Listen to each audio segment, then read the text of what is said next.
किया है। जबकि अतिक्रमण निरोधक अधिकारी तहसीलदार अनिल शर्मा ने बिल्डर हर्ष त्रेहान, अशोक सैनी को दिए नोटिस में लिखा, खसरा नंबर 519 में अवैध निर्माण का कोई एलओपी नहीं पास और न ही दी कोई निर्माण स्वीकृति। इस खबर पर और ज्यादा जानकारी के लिए न्यूज 21 के विशेष संवाददाता हेमंत जैमन हमारे साथ जुड़ चुके हैं, उनसे पूरे मामले पर बात करेंगे। जी हेमंत, जिस प्रकार से जो पूरा मामला सामने आया है और किरोड़ीलाल मीणा है, उनकी भी साख दांव पर है, क्या कुछ कहेंगे?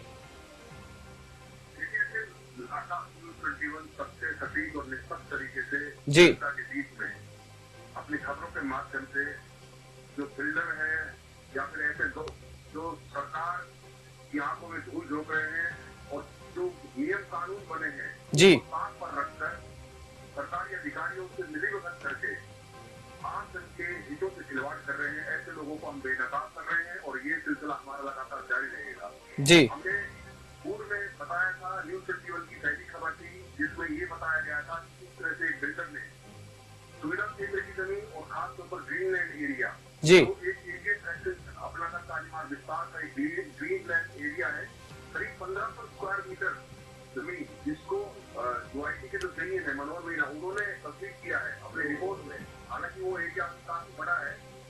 जी बताएगा। इन्होंने पिछले काफी वर्षों से खासतौर पर कांग्रेस के राज में तो इनके इतने हाथ पांव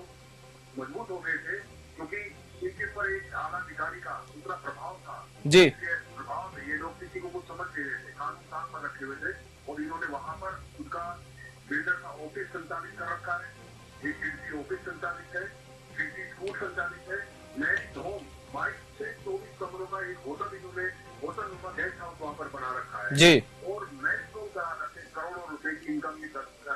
कर रहे हैं। सबसे बड़ी बात है कि एडीएस एक्सटेंशन अपना तालीमार विस्तार के जो लेआउट प्लान है, उस प्लान में ये एरिया जो है वो ग्रीनलैंड के नाम से है, मतलब यहाँ पर किसी तरह का कोई कंस्ट्रक्शन नहीं हो सकता। लेकिन बिल्डर हर्ष त्रेहान और अशोक सैनी ने अपने रसूखात का फायदा उठाते हुए अपने पैसे के बल पर और एक आईएएस जो है जी आईएएस के संरक्षण में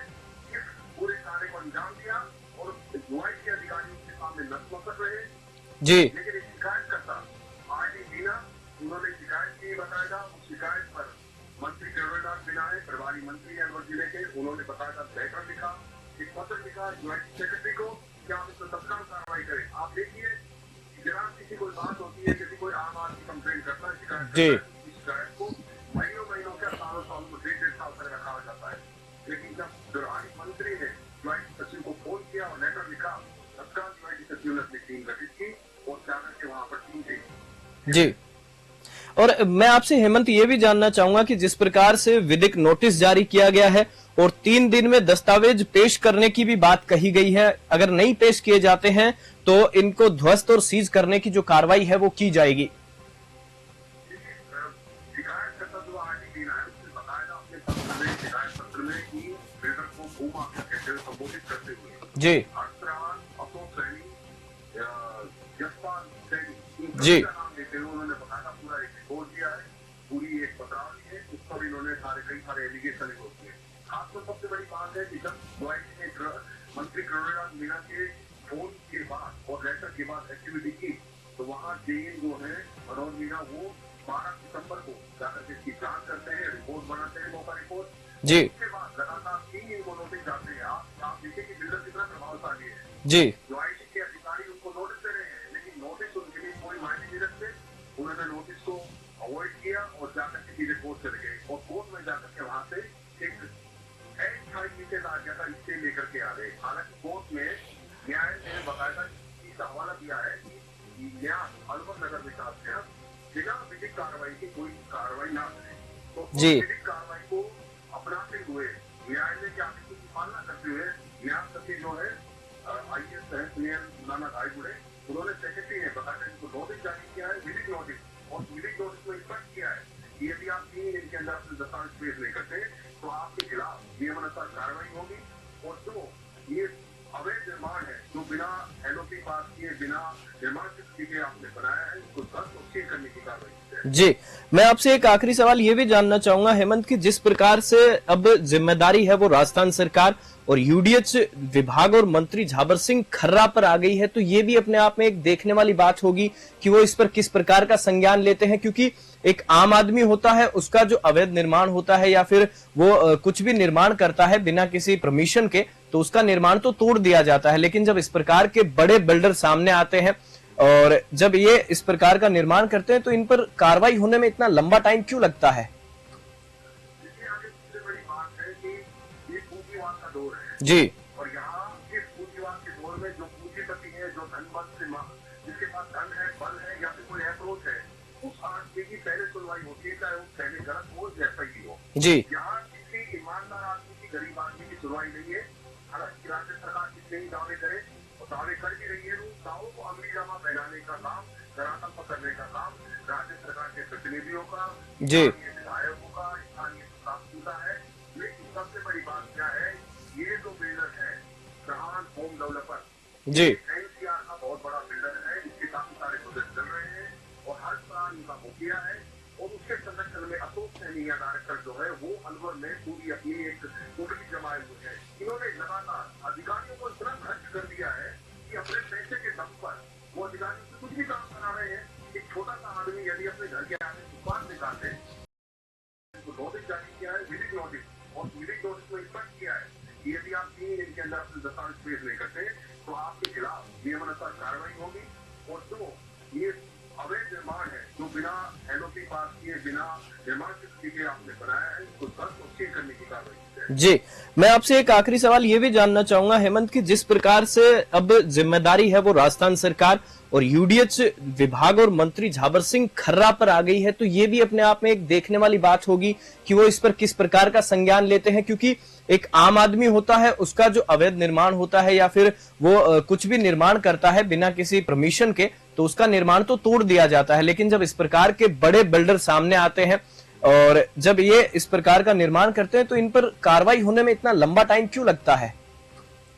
देखिए, आगे सबसे बड़ी बात है कि ये पूंजीवाद का दौर है जी और यहाँ इस पूंजीवाद के दौर में जो पूंजीपति है, जो धनबल से जिसके पास धन है, बल है या फिर कोई अप्रोच है, उस आदमी की पहले सुनवाई होती है, चाहे वो पहले गलत हो या सही हो। जी यहाँ किसी ईमानदार आदमी की, गरीब आदमी की सुनवाई नहीं है। हालांकि राज्य सरकार कितने ही दावे करे और दावे कर भी रही है, उन दावों को अमली जामा पहनाने का काम, धरातल पकड़ने का काम राज्य सरकार के प्रतिनिधियों का, जी विधायकों का, स्थानीय प्रशासन का है। लेकिन सबसे बड़ी बात क्या है, ये जो बिल्डर है प्रधान होम डेवलपर, जी एनसीआर का बहुत बड़ा बिल्डर है, इसके काफी सारे प्रोजेक्ट चल रहे हैं और हर साल इनका मुखिया है और उसके संरक्षण में अशोक सैनी या डायरेक्टर जो है वो अलवर में पूरी अपनी एक कुंडली जमाए हुए हैं। इन्होंने लगातार अधिकारियों को इतना खर्च कर दिया है कि अपने पैसे के दम पर वो अधिकारियों से कुछ भी काम करा रहे हैं। एक छोटा सा आदमी यदि अपने घर के आगे दुकान निकालते, वो पायदान निकाल या फिर सिटी निकालते तो उसके पायदान को तोड़ने से पूरा हंगामा, पूरा इनका लवाजमा जाता है। लेकिन एक बिल्डर पिछले 5-6 वर्षों से इतना बड़े कैंपस पर, ग्रीनलैंड एरिया पर इतना बड़ा कंस्ट्रक्शन करके करोड़ों रुपए की इनकम जनरेट कर रही, इसमें उसका कोई हक नहीं था, लेकिन उस पर अभी तक किसी ने कोई संज्ञान नहीं लिया। न्यूज 21 ने अपने सबसे सटीक और निष्पक्ष छवि से और लगातार हम इस चीज को बता रहे हैं जनता को कि हम जो मुद्दे उठाते हैं उसके पीछे हमारी सत्यनिष्ठा है। हम निष्पक्ष तरीके से पब्लिक के सामने लेकर के सामने आए और इस बिल्डर के अनेक कारनामे हम खोल रहे हैं लगातार। ऐसे नहीं, ये नहीं, और भी लोग खोल रहे हैं और लगातार इस बिल्डर के खिलाफ जो कार्रवाई होनी है उसमें अब प्रभारी मंत्री, यूडीएच विभाग और खास तौर पर राजस्थान सरकार को संज्ञान लेना चाहिए, क्योंकि इस बिल्डर पर यदि कार्रवाई नहीं होती है तो सीधी सीधी उंगली राज्य सरकार पर भी उठेगी। जी सरकार कहती है और केंद्र सरकार कहती है, प्रधानमंत्री मोदी कहते हैं कि हर गरीब का सुनवाई होगी, मैं ईमानदार लोगों की सुरक्षा करूंगा। जब ईमानदार लोगों की सुरक्षा नहीं होगी, ऐसे बेईमान और भ्रष्ट लोगों के कारनामों को जब इसको ध्वस्त नहीं किया जाएगा तो सरकार पर भी उंगली उठेगी। मेरा ये कहना। जी जी, चलिए इस खबर पर जानकारी के लिए आपका बहुत बहुत धन्यवाद और जो भी अपडेट होगी हम आपसे फिर से कांटेक्ट करेंगे, फिर से जुड़ेंगे। और एक बार फिर से आपको बता दूं कि अलवर यूआईटी सचिव ने बिल्डर हर्ष त्रेहान अशोक सैनी को विधिक नोटिस दिया है और न्यूज 21 की खबर का बड़ा असर हुआ है और मुख्य सचिव ने प्रकरण को मोस्ट अर्जेंट दर्ज कर सर्वोच्च प्राथमिकता में लिया है और अलवर जिला प्रभारी मंत्री किरोड़ीलाल मीणा की साख का भी अब इसमें सवाल आ गया है। अब जिम्मेदारी राजस्थान सरकार, यूडीएच विभाग और मंत्री झाबर सिंह खर्रा की है कि देखते हैं वो क्या इस पर संज्ञान लेते हैं। और न्यूज 21 की खबर के बाद ये विधिक नोटिस जारी किया गया है और 3 दिन में दस्तावेज पेश करने की बात कही गई है। और त्रेहान होम डेवलपर्स द्वारा ग्रीन एरिया बफर क्षेत्र की जो जमीन है उस पर निर्माण किए गए हैं। अलवर यूआईटी सचिव ने बिल्डर हर्ष त्रेहान, अशोक सैनी को विधिक नोटिस जारी किया है और 3 दिन में दस्तावेज पेश करने के साथ ही अवैध निर्माण, अगर वो दस्तावेज पेश नहीं कर पाते हैं तो उनका जो निर्माण है उस पर ध्वस्त और सीज की कार्रवाई की जाएगी। इस खास खबर में फिलहाल इतना ही। आप देखते रहिए न्यूज 21।